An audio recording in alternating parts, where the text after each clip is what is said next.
शक्ति का उद्भव होने से क्रिया घटने लगी और यही आद्य क्रिया को यहाँ कर्म कहा गया है। जब दो न्यूट्रॉन्स के संघर्षण से किसी एक पर शक्ति संचार उभरता है और उसी न्यूट्रॉन का प्रोटॉन होकर तत्क्षण अणु संगठन से अणु का संगठन गठन होता है। यही प्राकृत आदिम धातु बनने का द्वैत ब्रह्म कर्म है। शक्ति संचार और अनुसंरचना कर्म कृत्य संबंध से सृष्टि में द्वैत माना जाता है। यद्यपि अणु का सांख्य तफावत के कारण विभिन्न परमाणु संगठन से अनेक रासायनिक धातु निर्माण होते हैं। ये अपरा प्रकृति की क्रिया है जो अणु के अंदर न्यूट्रॉन प्रोटॉन के संग संख्या के बदलाव से प्रासंगिक बहुगुण का वर्तन यहाँ घटित होता है। इसलिए सभी अणु अलग अलग गुणधर्म का प्रदर्शन करते हैं। शक्ति का उद्भव कर्म का संगठन यहाँ से शुरू हुआ। सबसे पहले बालाघाट चैनल को सब्सक्राइब करें, लाइक और शेयर करें और उसके साथ बेल आइकॉन दबाना न भूले। धन्यवाद।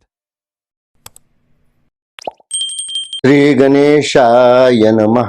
गुरुर्ब्रह्मा गुरुर्विष्णु गुरुर्देवो महेश्वराः गुरु साक्षात् परब्रह्म तस्मै श्री गुरवे नमः।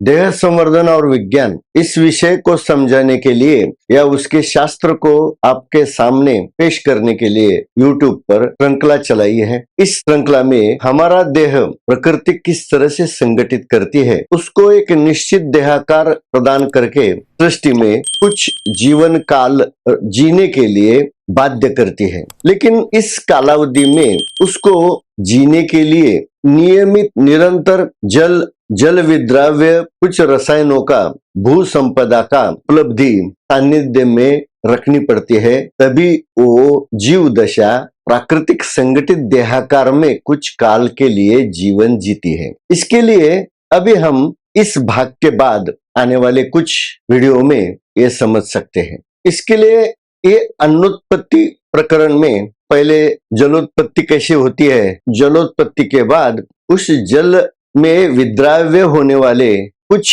भौमिक रसायन से अन्नोत्पत्ति कैसी होती है और उस अन्नोत्पत्ति के सहयोग से ये जीव दशा इस देहाकार में कुछ वयोमर्यादा के समय के लिए यहाँ जीवन जीती है और उसका आनंद उपभोगती है। क्योंकि ब्रह्मांड की प्राकृतिक रचना में परम अचेत आत्मांश दो प्रकार की सृष्टि संगठित हुई है, जिसमें जड़ यानी अपरा प्रकृति और परा यानी सजीव चेतन युक्त परा जीव दशा प्रकृति में कैसे उत्पन्न हुई, इस पर हमने पिछले जो 9 वीडियो का विस्तार आपके सामने प्रस्तुत किया है, उसमें सभी संभावना पर हमने बात की है। इस ब्रह्मांड में यह देहाकारी पिंड की संरचना कैसी हुई ये हमने पिछले कुछ भागों में देखा है। लेकिन अब हम इस पिंड को एक संग संगठन का निर्वाह होने के लिए और उसको जरूरी जल और जल विद्राव्य भौमिक रसायन की आपूर्ति करने हेतु प्रकृति कैसे कार्य करती है उसका पूरा वैज्ञानिक विवरण आगे आने वाले कुछ भागों में मैं आपके सामने प्रस्तुत करने वाला हूं। आप उसे गंभीरता से सुने, देखें और समझ ले। इसलिए श्रोताओं से अनुरोध है कि ये सब वीडियो आप पूरी तरह से देखने की कोशिश करें, क्योंकि आधा अधूरा देखने से पूरी बात समझ में नहीं आएगी और आगे प्रक्षेपित होने वाली जो वीडियो है जब भी आपके सामने प्रक्षेपित करता हूं उसका नोटिफिकेशन आपके पास आने के लिए चैनल को सब्सक्राइब करिए और बेल आइकॉन दबाइए। अनादि बुनियादी सवाल ये है कि कारणांग आत्मांश जो गगन रेशा लांग कर इस प्रकृति कक्षा के अंदर इस क्षेत्र में आता है उसे सचेत मानना जाए या जड़ माना जाए। क्या मानने का, उसको सचेत मानने का कि जड़ मानने का? इस द्विधा भरे सवाल का किसी ने भी आज तक समाधान कारक जवाब नहीं दिया है। जवाब नहीं दिया है ऐसा नहीं है, जवाब दिया है, लेकिन उस जवाब से किसी का भी समाधान नहीं हुआ है। फिर इसलिए ये सवाल आजीवन वैसे के वैसे जिंदा रहता है। अगर कारणांग आत्मांश को अचेत माना तो इस अचेत दशा से सचेत जीव सृष्टि पैदा होना नामुमकिन होता है। अगर हम आत्मांश को अचेत मानेंगे तो अचेत से सचेत कैसे हो सकता है? इसलिए इस सवाल का सही जवाब कोई शास्त्र आज तक दे नहीं पाया है और हम भी मिले हुए आधे अधूरे जवाब से जो भी कुछ समझते हैं या मानते हैं वो सब गलत हो जाता है। कारणांग आत्मांश को अगर हम जड़ मानते हैं वही गलत हो सकता है, क्योंकि इस सृष्टि का आद्य जनक आत्मांश ही सचेत, स्वयं कंपित, गतिमान, सजीव होता है, ऐसा ही मानना चाहिए, क्योंकि उसकी स्वयं प्रेरित कंपायमान गतिमानता ही सजीवता का पहला लक्षण है। मैं तो इस ब्रह्मांड में कोई भी दृश्यादृश्य चीज को जड़ मानता नहीं है। जड़ या चेतना का स्तर कम ज्यादा हो सकता है, क्योंकि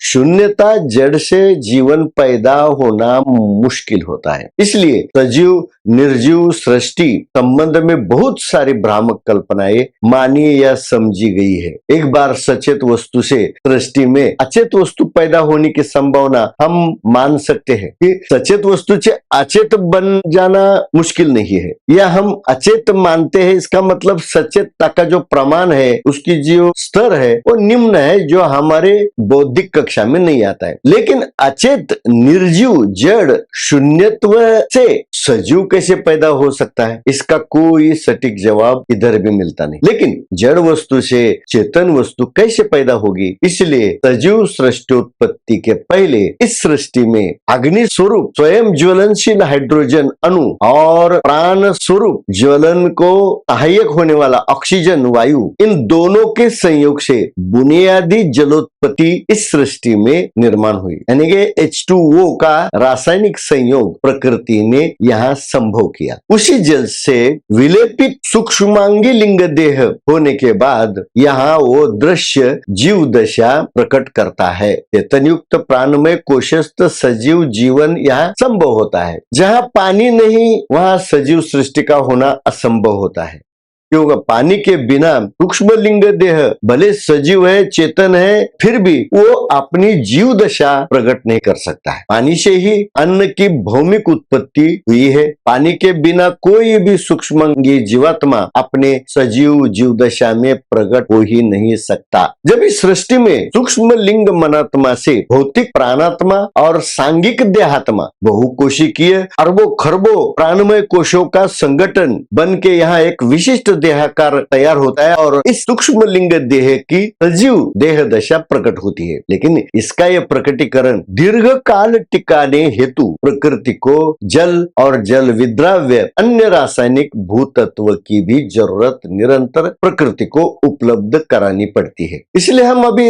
सजीव भूत सृष्टि के लिए अन्न और पानी की जरूरत और उसकी उपलब्धि प्रकृति कैसे करती है। अन्न भी प्रकृति के आप और भूतत्व के आयोजित संयुक्त रसायन की अभिव्यक्ति होती। आत्मांग के ऊपर जो पंच महाभूतों के अलग अलग कोश तैयार होते हैं, उसे संभालने के लिए प्रकृति को निगरानी नियोजन करना पड़ता है। जड़ के सांगिक स्थूल देह का नियोजन संभाल करना पड़ता है। उसे लगने वाला जरूरत का अन्न, वस्त्र और वात यानी वायु, तीनों की आपूर्ति सदा के लिए उपलब्ध करानी पड़ती। सभी सजीव प्राणियों की आदिम जरूरतें प्रकृति खुद पूरी करती है। सजीव प्राणी के लिए लगने वाली मुख्य भोजन व्यवस्था और जरूरत प्रकृति ने वनस्पति के माध्यम से इस सृष्टि में उपलब्ध की है। जैसे वैज्ञानिक ऑर्गेनिक रसायन शास्त्र के नाम से जानते हैं, ऑर्गेनिक रसायनों का बहुत विस्तारित भंडार प्रकृति ने यहाँ बनाया है, लेकिन मनुष्य संग्रहित करने के चक्कर में फंस जाता है और खुद का जीवन दुश्वार पीड़ादायक बनाता है। पोषण के लिए अन्न और संरक्षण के लिए वस्त्र दोनों का निर्माण वनस्पतियों द्वारा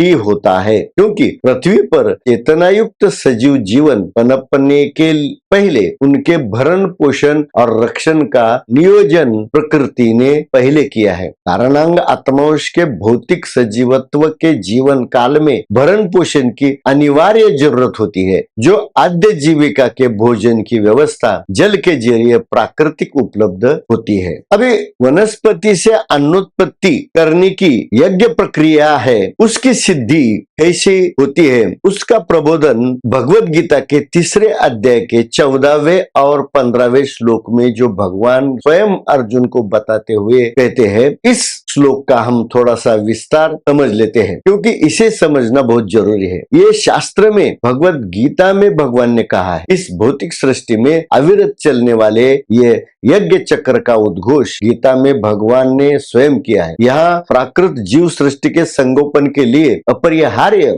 अतिशय जरूरत का जो खाद्यान्न उत्पाद का यज्ञ कर्म बताया है। अभी यज्ञ शब्द का मतलब बौद्धिक कुशलता से यत्न करना, प्रयास करना, सायास करना, ज्ञान का इस्तेमाल कर्म सिद्धि के लिए करना, ऐसा यज्ञ शब्द का गहरा मतलब समझना चाहिए। यश यत्न और ज्ञ से ज्ञान। गीता में कहे श्लोक को समझना बहुत जरूरी है, इसलिए भगवान अर्जुन को कहते हैं, अन्नाद भवन्ति भूतानि पर्जन्यादन्न संभवः यज्ञाद भवति पर्जन्यो यज्ञः कर्म समुद्भवः कर्म ब्रह्मोद्भवं विद्धि ब्रह्माक्षर समुद्भवम् तस्मात् सर्वगतं ब्रह्म नित्यं यज्ञे प्रतिष्ठितम्। ब्रह्मांड में पधारे प्रवेश करने वाले कारणांगे आत्माओं को यहाँ जीवित या निर्जीव दोनों प्रकार के परा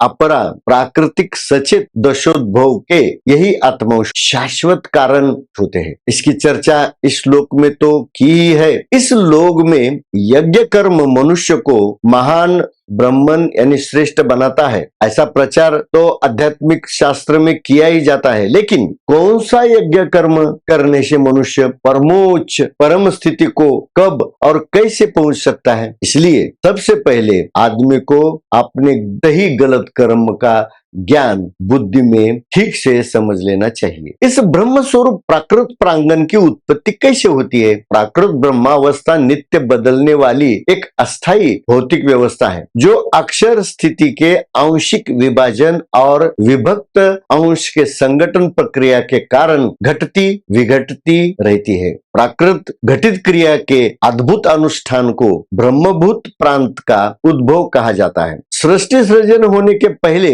आद्य परमात्मा स्वरूप निर्मय निरामय स्थिर अक्षर अवस्था से आदिम महाकारणांग के उदर में गतिशील चंचल स्वयं कंपित मायावी वर्तमान ब्रह्मदशा उत्पन्न होती है। अतः ब्रह्म की स्पंदनात्मक सक्रिय संवेदनशील अवस्था का यज्ञ कर्म ही मुख्य लक्षण है। अभी दैनिक प्राकृत क्रियाशील स्वसंयम को यहाँ यज्ञ कहा गया है। लेकिन आत्मा को ब्रह्म की उच्चतर स्थिति में रहने के लिए नित्य निरंतर त्यागपूर्ण निष्प्रह निरपेक्ष जीवन जीना पड़ता है। इसलिए इस श्लोक को पहले हम समझ लेते हैं। उपरोक्त तो दो गीता श्लोक में वर्णित भौतिक जीवन चक्र के बदलते अनुक्रम को पहले समझ ले। जो प्रकृति अतीत शून्य अक्षर दशा में परमात्मा स्वरूप अमर्याद स्थिति में था, उससे अंशत्व से एक निर्गुण ब्रह्म बना, उसे ही आकाश कहते हैं। और उस आकाश विलेपन से हरि स्वरूप से आत्मांश बना। फिर उसी आत्मांश के न्यूट्रॉन प्रोटॉन संगठन त्रिगुणात्मक बने और द्वैत बना और शक्ति संचारित यहाँ तेज स्वरूप प्रकट हो गया। फिर उस शक्ति संचार से तुरंत ही त्रिगुण न्यूट्रॉन प्रोटॉन और अणु बने, जिसे हम अपरा जड़ सृष्टि मानते हैं। क्योंकि हर एक धातु में हर एक सृष्टि के दृश्यादृश्य स्वरूप में इस अणु का संचार होता है और अणु के बिना इस सृष्टि का निर्माण या उद्भव असंभव होता है। इसके बाद में जो जलोत्पत्ति हुई, जलोत्पत्ति के बाद जो पर्जन्य चक्र बना, ये चतुर्थ गुण हुआ। आप तत्व से पानी का रेणु संयुग बना, क्योंकि दो हाइड्रोजन और एक ऑक्सीजन से संयुग हुआ। उस पानी को आप तत्व का प्रकटीकरण करने वाला प्रमुख घटक मानते हैं। बाद में उस पानी से पांचवें अंक में अन्नोत्पत्ति होती है। उद्बीज खदान में वनस्पति बने, इस पानी से स्वेदज और उद्बीज खदान से जीव दशा बनी और बाद में उससे ही षडगुण बहुविध संगठित देहाकार बहुसंख्य 84 लाख योनि प्राणी मात्रा बन गई। अनादि शून्य से भौतिक प्रकृति के षड दोष कैसे उत्पन्न होते हैं, इससे हम एक एक करके समझ लेते हैं। पहले शून्य, शून्य यानी अक्षर। शून्य को क्या कहते हैं? अक्षर, जो कभी भी उससे छोटा नहीं हो सकता या उससे क्षर नहीं हो सकता, यानी कि उसको घिस के या किसी भी प्रकार से उसको तोड़ नहीं सकते। इस परेश और अनादि निरामय मायातीत आद्य शून्य परम स्थिति को ही परमात्मा कहते हैं। लेकिन उस अनादि वस्तु को हम शून्य क्यों मानते हैं? अगर वो शून्य होगी तो शून्य से कुछ भी निर्माण होना उद्भव संभव नहीं होता है। शून्य यानी कोई आकार नहीं जो निराकार है। इसलिए इस आरंभिक निराकार से बाद में प्रकृति स्वभावता अंशात्मक से शून्य जैसा केवल घन गोलाकार धारण करती है। शून्य के आकार के जैसा, चेंडू के जैसा ये घन गोलाकार धारण करती है। प्रकृति अतीत इस अंगचोर शून्यवत घन गोल सहज आद्य संघटना को आध्यात्म शास्त्र में प्रकृति अतीत स्थिति में हरि नाम से जाना गया है। यही दशा खुद के अंग को सिकोड़कर अति घन गोलाकार धारण करके तैयार होती है और इस एकमेव गुण दशा को निर्गुण माना है, क्योंकि निह गुण यानी कि केवल कायम एक गुण वाली अतीत निज वस्तु जो प्राकृत ब्रह्मांड बनने के पहले पूर्व पूर्ण दशा थी, जो निराल अमर्याद प्रकृति से शून्याकार निर्विकार अलिप्त अबाध्य रहती है। क्योंकि निर्गुण शब्द में जो नि है वो उपसर्ग है और गुण को दर्शाता है, यानी कि गुण एक गुण को दर्शाता है। कितने गुण है उसमें? एक ही गुण है जो अस्तित्व का गुण है। लेकिन यही एक गुण वाली हरि घनगोल आकारी दशा प्रकृति क्षेत्र दायरे में आती है, तब इस आत्मवश को विज्ञान क्वार्क कहता है। यह हमने कारणांग में देखा भी है। लेकिन इस आत्मवश को प्रकृति के आकाश नामक तत्व ने लपेटकर अलग अलग रखने का प्रावधान किया है। प्रकृति में आने के कारण आत्मवश दो यानी कि स्वचक्र गति और एक बाण गति यानी कि सीधा प्रोपोगेशन, इस दोनों गति से अस्थिर शीघ्र कंपायमान होता है। क्योंकि अस्थिरता स्वयं कंपित रहना प्रकृति को जीवित होने का ये पहला लक्षण है। स्वयं कंपन से हलचल करना ही जीव दशा का लक्षण है। इसलिए आत्मा स्वयं सजीव चेतन कंपित गतिमान होती है। लेकिन बाद में अन्य भूतों के विलेपन के संग दोष के कारण सादृश्य चेतना की तीव्रता कम होती जाती है। इस कंपन गति की तीव्रता कम होने से ही सांघिक जड़ और अजड़ यानी चराचर सृष्टि का द्विविध विभाजन माना जाता है। चेतना की संवेदिता कम होने से मुख्य 7 विभक्तियां यहाँ उद्भवती है। 8वीं विभक्ति अचेत जड़ मानी जाती है। अभी शून्य से एक गुण वाला ब्रह्म बना, उसे ही यहाँ ओमकार ध्वनि प्रक्षेपक कहते हैं। आकाश की गगन सीमा लांघकर प्रकृति में आने वाले हरि कण को अध्यात्म आत्मा और आधुनिक विज्ञान क्वार्क कहता है। ये केवल नाम भेद है, वस्तु का नहीं। बाद में एक जैसे 3 क्वार्क का सम्मेलन से खगोलीय गगन सीमा अंतरिक्ष पर एक न्यूट्रॉन संच बनता है। एक जैसे आत्म वस्तु का 3 गुना होना ही त्रिगुण वर्तन कहा जाता है। जब ये पहली ब्रह्म क्रिया प्रकृति में घटती है तब परस्पर संग संबंध से होने वाले आघात से ओम ध्वनि का प्रक्षेपण होता है। इस ओम ध्वनि को ही ब्रह्म कहते हैं, क्योंकि इस ओमकार ध्वनि के कंपन क्षेपण से ही वैश्विक रचना संभव हुई है। ओम ध्वनि लहरी को ही ब्रह्म मानते हैं। ब्रह्म कोई व्यक्ति विशेष आकारी नहीं होता है, क्योंकि यही ओम ध्वनि लहरी सृष्टि के दोनों सजीव और निर्जीव पदार्थों के संगठन रचता है। अभी उस एक निर्गुण ब्रह्म से जो ओमकार ध्वनि प्रक्षेपित हुआ, उस ध्वनि कंपन से बाद में न्यूट्रॉन प्रोटॉन में घर्षण हो गया और घर्षण होने से शक्ति संचार हो गया। शक्ति का उद्भव होने से यहाँ क्रिया घटने लगी और यही आद्य क्रिया को यहाँ कर्म कहा गया है। जब 2 न्यूट्रॉन के संघर्षण से किसी एक पर शक्ति संचार उभरता है और उसी न्यूट्रॉन का प्रोटॉन होकर तत्क्षण अणु संगठन से अणु का संगठन गठन होता है। यही प्राकृत आदिम धातु बनने का द्वैत ब्रह्म कर्म है। शक्ति संचार और अनुसंरचना कर्म कृत्य के 2 संबंध से सृष्टि में द्वैत माना जाता है। यद्यपि अणु का सांख्य तफावत के कारण विभिन्न परमाणु संगठन से अनेक रासायनिक धातु निर्माण होते हैं। ये अपरा प्रकृति की क्रिया है जो अणु के अंदर न्यूट्रॉन प्रोटॉन के संग संख्या के बदलाव से प्रासंगिक बहुगुण का परिवर्तन यहाँ घटित होता है। इसलिए सभी अणु अलग अलग गुणधर्म का प्रदर्शन करते हैं। शक्ति का उद्भव, कर्म का संगठन यहाँ से शुरू हुआ। तीसरा, फिर बाद में इस कर्म से यज्ञ क्रिया यानी कि स्वधर्म क्रिया निर्माण होती है। एक अणु अपने त्रिगुण प्रभावी स्वधर्म अस्तित्व को बनाए रखते हुए दूसरे अणु के साथ सहयोगिक बंधन स्थापित करता है। ऐसे आणविक सम्मिलन से असंख्य प्रकार के रेणु समूहों के यौगिक संबंध से अनेकों तरल पदार्थों का निर्माण होता है। यही तरल धातु जो वायुवत वात दशा में ताप कम होने पर 3 अवस्था में बदलते हैं। कुछ वायु रूप रहते हैं और कुछ द्रव रूप रस के होते हैं और कुछ जमकर हार्ड टनक होकर अनेक स्थूल पदार्थ में साकार होते हैं। इस यज्ञ क्रिया से परस्पर संयोगिक रेणु संगठन होने की ये जो क्रिया है इस सृष्टि में निरंतर होती है और घटित रहती है। और बाद में चौथी जो प्रक्रिया हो गई उससे जल का अवतरण हुआ और जल का जो चक्र उस कहते पर्जन्य यानी कि बारिश होना। यह सजीव जीवन को बनाए रखने वाला महत्वपूर्ण संयोग पानी है जो 2 हाइड्रोजन और 1 ऑक्सीजन परमाणु के संयोग से बनता है। एक ही धातु का ताप के बदलाव से गैस, तरल, ठोस ऐसे पदार्थों की 3 अवस्थाओं में परिवर्तन होना वायु का ही तरल आप तत्व जीवंत सृष्टि विकसित होने के लिए अनुकूल स्थिति उत्पन्न करती है। यही पानी जो आकाश में वायु रूप भाप बनकर घूमता है वही भाप ठंडा होकर पानी के रूप में धरती पर गिरते रहता है और वही बहकर समंदर में जमा होता है। तभी उससे बारिश, पर्जन्य, स्नो कहते हैं। यही पानी प्राणियों की उत्पत्ति का जनक होता है। इस पानी से प्राणमय कोश की व्यवस्था सृष्टि में संभव हो गई है। फिर बाद में प्राणमय कोश उसके संगठन को बनाए रखने के लिए अन्न की उपलब्धि सृष्टि में 5वीं क्रिया में होती है। जल और विद्रव्य भूतत्व के प्राशन से उद्भिज खदान में पहले वृक्षरूप अचल जीव उत्पन्न हुए। इस आद्य जीवों का भयमुक्त जीवन होता है और इस वनस्पति योनि से कई आश्रित अन्य जीवन चेतना शक्ति से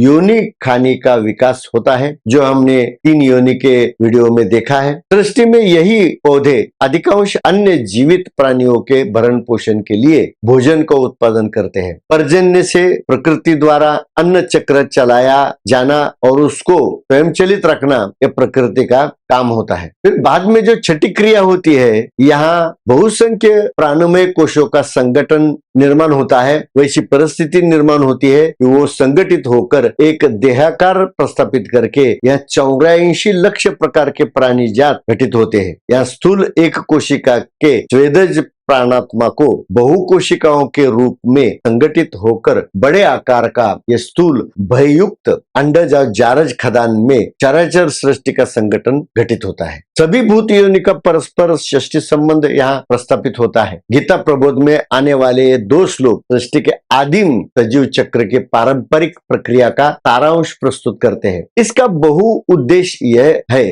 इस सृष्टि के इस अपरिवर्तनीय चक्र को जानकर और उसका पालन करके मनुष्य मृत्यु लोक की श्रेष्ठता को प्राप्त कर सकता है और इस प्राकृत चक्र के विरुद्ध क्रिया करता है। उसका यहाँ जन्म लेना, जीवन जीना और उसके बाद मरना, ये तीनों क्रिया व्यर्थ होती है। यदि हम यज्ञ शब्द के मतलब की जांच करें तो यह का मतलब यही है कि प्रयास करते रहना, कुछ न कुछ क्रिया करने की चेष्टा करना और वो चेष्टा करने के लिए पहले ज्ञ शब्द से उसका मतलब होता है कि ज्ञान प्रचुर होना, बुद्धि का विकास करना, पूरी तरह से प्रबुद्ध होकर ज्ञान का उपयोग करके प्रत्यक्ष कार्यों के माध्यम से सामाजिक कल्याणकारी जीवन जीना, सबके मदद के लिए अपना जीवन व्यतीत करना। क्योंकि सामाजिक स्तर पर वैदिक यज्ञों पर कर्मकांडों के विषय से अनेक भ्रांतियां प्रचारित हुई है। अभी हम इसी जगह पर विश्राम कर लेंगे। इसके बाद